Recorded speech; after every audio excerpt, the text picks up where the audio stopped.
Am I the a-hole for refusing to pay for my girlfriend's plane ticket after she decided to stay longer on her trip without me? Plus update. Original post. So here's the deal. My 28 male girlfriend, 27 female of 2 years, and I planned a 2-week vacation to Italy. I paid for the flights, hotels, everything, because I make more than she does, and I wanted it to be a stress-free trip for both of us. Everything was great, until the last day when she tells me she wants to stay longer to find herself and think about our relationship without me. She didn't discuss this with me beforehand, and it completely blindsided me. I was hurt and told her that if she feels she needs time alone, then she should also be independent financially during this extension of her trip. I said I wouldn't be paying for her new return ticket whenever she decides to come back. Now she's upset, calling me unsupportive and selfish, and some of our friends are saying I'm being an a-hole because I'm leaving her stranded in a foreign country without financial help. So Reddit, am I the a-hole for refusing to pay for her new plane ticket home after she chose to extend her trip without any heads up? Now for the top comments before reading the update. Not the a-hole. She can find herself in her own dime. That's reasonable and fair. Now she's upset, calling me unsupportive and selfish, and some of our friends are saying I'm being an a-hole because I'm leaving her stranded in a foreign country without financial help. You have been supportive and selfish. You didn't complain or become difficult. You respected her decision to stay and find herself. Supportive does not necessarily mean you have to pay for her choices. And no, you didn't strand her in a foreign country without financial help. It was her decision to stay behind. All you did was respect her decision. However, it was not your obligation to fund her decision. She's a grown woman, which means she's responsible for her choices and her financial independence. You invited her on a couple's trip. Well, that couple's trip is over. She decided to stay on her own. That's no longer part of the deal. She has every right to stay behind. She also has the right to pay for that out of her own pocket. Has she been this manipulative before? Red flag. Let's be honest. She could find herself at home, but she chose to stay in Italy. She had a paid-for holiday, and now she's all surprised Pikachu face that won't fund a journey of self-exploration with the side of I need to think about our relationship without you? Yeah, that read, I want to bang Italian guys on your dime. Expect you to finance it because I never told you were just my sugar daddy. Have you pay for my return? And have a fully functional relationship like nothing happened when I return. Not the a-hole. You didn't leave anyone stranded. And why would you be willing to foot the bill for this extension of the vacation that you're not on? Sounds like something the person taking the extended vacation should pay for surely. I decided to spend some more of your money isn't and shouldn't become acceptable in your relationship. I might be somewhat rough around the edges when it comes to stuff like this, but I've only ever in my life internalized and reacted to messages like, I need to find myself, or we have to take a break to think about the relationship as one thing. And that is, you do what you do, I'm moving on ahead. Don't ever act like you're in a relationship with someone who demands the right to act like they are single. I hope they don't live together. If it was her place, I'd move, take my stuff, and bolt. If it's her place, his, pack up her stuff and put it in a storage building. Change your phone number or block her. Block her on social media. She can find herself without you. Now for the update. Thank you to all the people who responded, especially the early ones who gave some outside verification of me probably not being the a-hole. I don't feel comfortable saying I'm completely blameless here, because you're only getting one side of the story and I need to take responsibility for my part in this whole thing such as it is.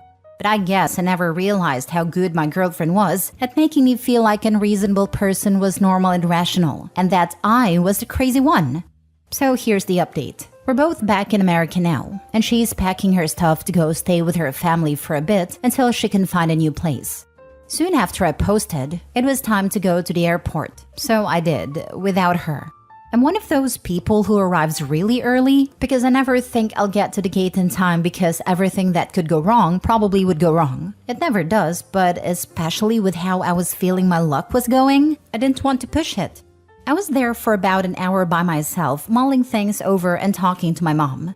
I looked at a couple responses to this post, but I didn't trust that I wouldn't lose it if I started responding. And I definitely didn't want to burst into tears while I was at the airport.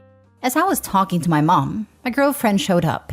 I guess she thought I was bluffing, but had a rude awakening when the hotel staff kicked her out of the room because I'd only paid through that day. I took no small amount of satisfaction in this, not gonna lie. She'd been so concerned about the plane ticket that she didn't even stop to think about where she was going to stay. As many of you guessed, she met someone while we were in Italy. She was quick to tell me that it was just a physical attraction and that they hadn't done anything, but she had his contacts and was wanting to see if it would go anywhere. I guess that's what I get for not feeling well and wanting to stay in one night while she went out to explore. Obviously, I told her things were over between us. Even though she tried to make it sound like nothing had happened, the fact was A, I couldn't feel like I could trust her when she said that, and B, I don't really want to be with someone who feels like it's okay to still keep her options open when she's been in a monogamous relationship for the past 2 years. The flight home was awkward AF, and she tried really hard to give another pitch for why we should stay together on the drive home from the airport. I think as we got closer to home, reality started setting in, and she realized she'd just thrown a lot away.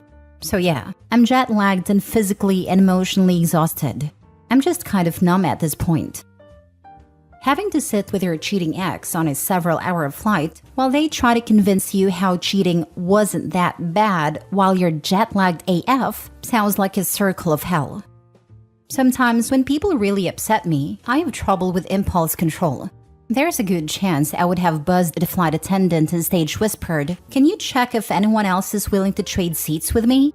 My girlfriend and I broke up on vacation because she met someone she wanted to hook up with. She wanted me to pay for a new return flight and hotel, which I obviously wasn't going to do. Now she's trying to convince me cheating isn't that bad. Is there any way to help me switch seats? Please? She'd been so concerned about the plane ticket that she didn't even stop to think about where she was going to stay. Nobody can be this dumb, right? Please? Sorry to burst your bubble.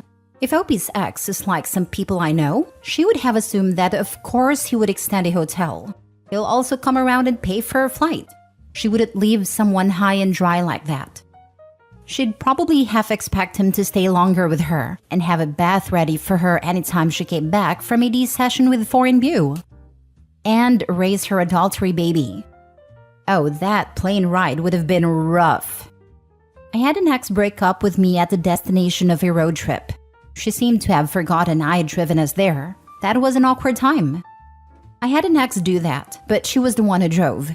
Spent the entire 4-hour drive making pleasant small talk until we were 30 minutes away from where we were going and she dropped the "we need to talk" on me. But she said we could still be friends, and she didn't see why it had to ruin our trip that I paid for.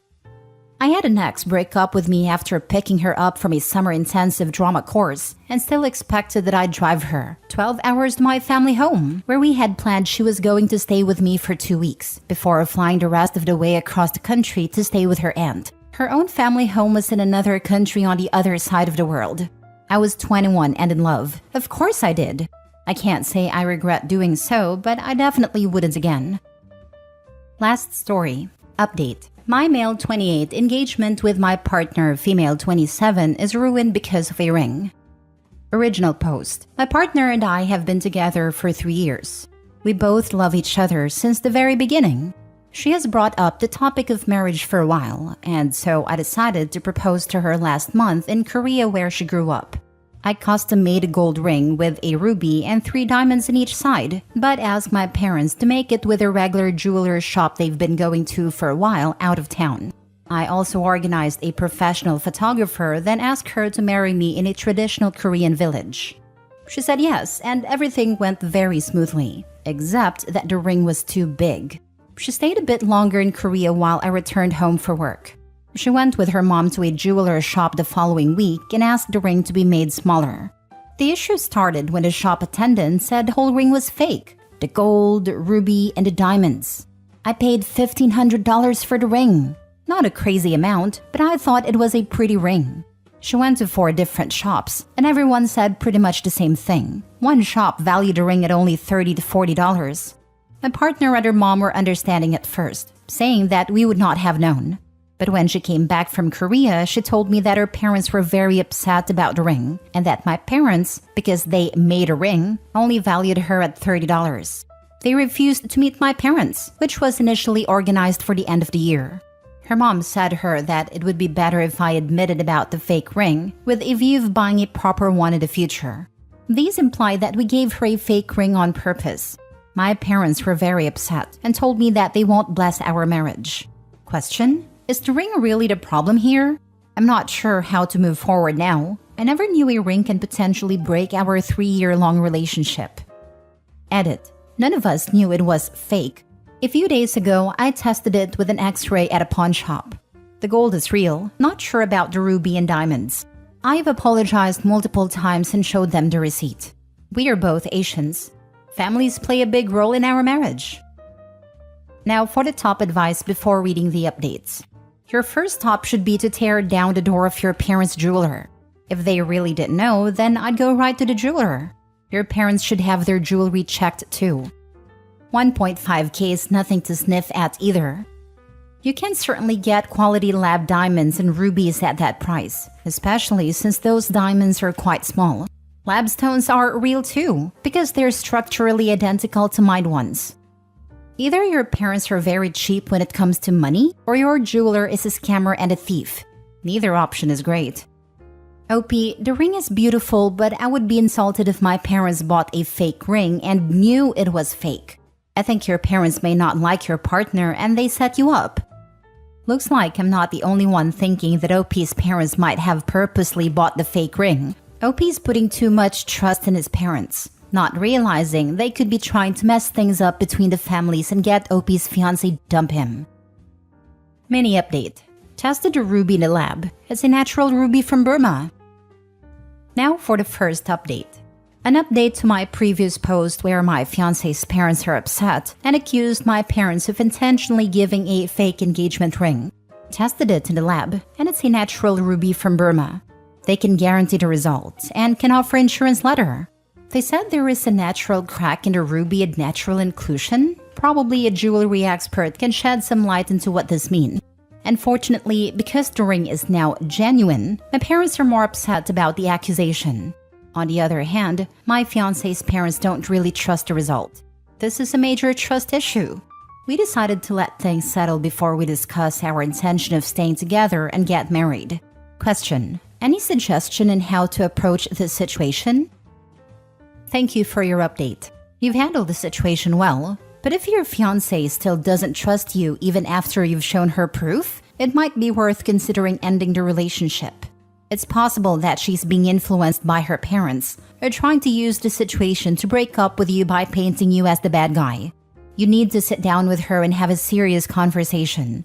Clearly explain to her that you won't buy her a new ring, and if she can't trust you after you've provided proof that the ring is genuine, then you see no point in continuing the relationship. She and her family should have apologized to you, and she should have defended you to her family. If she's not able to admit her mistakes, she may not be a good partner for you in the future. Your relationship with your future in-laws seems damaged beyond repair, and they might have concocted this story to convince your fiancé to break up with you. Thanks. This hits hard because of how true it is. I'm a bit disappointed that she doesn't have trust in me. We've been together for 3 years and lived together for 2. This comes off as sunk cost fallacy stuff. The time you've been together doesn't make this giant red flag, and the childish antics her family has pulled less valid. If she's not even willing to consider your point, even with expert opinions to back them up, would you trust her to make important life decisions, such as having and raising children, or major career changes which could impact the rest of your lives? Thank you for the update. Well done. You did everything right. And now you know. It's not about the ring. It probably never was. Her family will be impossible to please because they have just decided they don't like you. They will now look for another reason to hate you. So it comes down to just you and your fiancé, as it always should have been. What does she think? Does she understand how you are the victim here? Does she understand how her parents are actively trying to sabotage your relationship with her? Is she prepared to be independent from them, to ignore their advice, to defy them, to take your side, to marry you? Is she on your side? I think allowing her a couple of weeks before having that discussion is a good idea if she's living with you, but a bad idea if she's living with her parents, because her parents are pouring poison into her ears about you. Thank you. She lives with me. We have been living together for 2 years. She said the result doesn't matter anymore, but I do believe it matters. It shows how her family resolves conflicts should it arise. Excellent! But I think you are right to allow everyone to calm down first. You don't have to have that discussion just yet. Oh, I should clarify that the result doesn't matter anymore because she believes it's fake. No matter what tests we do, the jeweler stores in Korea said it was fake and she believes them. Those were her own words. Now for the final update. 3 weeks ago, we decided to take a month's break. I know taking a break is pretty much a breakup, but I said yes. I asked her today if she has spoken to her parents about the ring and about us in general. To this date, she hasn't. I have been fighting very often with my parents to defend her. My parents also got more upset when they learned she hasn't spoken to her parents at all.